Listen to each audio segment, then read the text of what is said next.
আজকে যে road March তার প্রধান দাবিগুলো কি? ওয়ালটন আবারও মিলিনিয়ার অফারে ওয়ালটন ফ্রিজ কিনে আপনিও হয়ে যেতে পারেন মিলিয়নিয়ার। মিলিনিয়ার ছড়াছড়ি দেশ জুড়ে, এটা শুধু ওয়ালটনই পারে। 1 নম্বর দাবি, নিউ বোরিং টার্মিনাল সহ চট্টগ্রাম বন্দর ব্যবস্থাপনা বিদেশিদের হাতে দেওয়া চলবে না। বন্দরের মাফিয়াতন্ত্র উচ্ছেদ করে দক্ষ ও দুর্নীতিমুক্ত অবস্থা নিশ্চিত করে চট্টগ্রাম বন্দর কর্তৃপক্ষের নিয়ন্ত্রণ প্রতিষ্ঠা করতে হবে।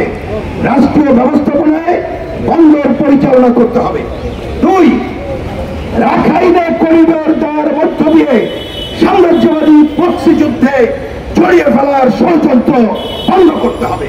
3, স্টার্লিং সমরাস্ত্র কারখানা করিডোরের মাধ্যমে বাংলাদেশকে সাম্রাজ্যবাদী যুদ্ধচক্রে জড়ানোর বন্ধ করতে হবে। 4, মার্কিন ভারত সহ সাম্রাজ্যবাদী আধিপত্যবাদী দেশসমূহের সাথে আওয়ামী ফ্যাসিবাদী সরকার সহ বিগত সকল সরকারের আমলে স্বাক্ষরিত সকল চুক্তি প্রকাশ করতে হবে এবং পর্যালোচনা করে জনগণের মতামত নিয়ে দেশের স্বার্থ বিরোধী সকল অসম চুক্তি বাতিল করতে হবে। আমরা এই দাবিতে এখনই রোড মার্চ শুরু করব। আমরা এখান থেকে বেরিয়ে ডাইনে ঘুরে গুলিস্তান হয়ে বঙ্গভবনের পাশ দিয়ে পার্কের শেষ মাথায় যাব।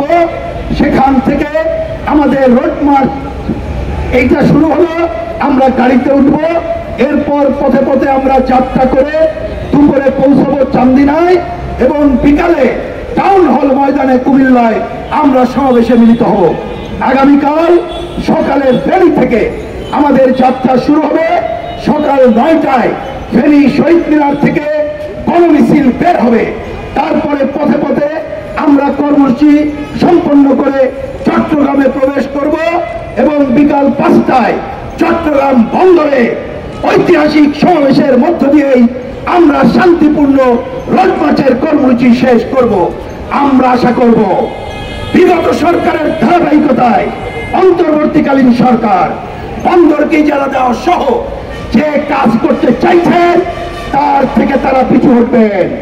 আর এটা নিয়ে আগামীকাল রোড মার্চের শেষে আর কোন আন্দোলনের বৃহত্তর কর্মসূচি দিতে হবে না।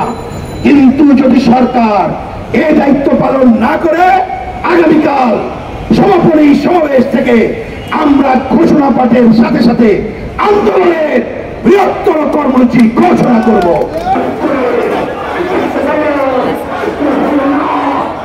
বন্ধ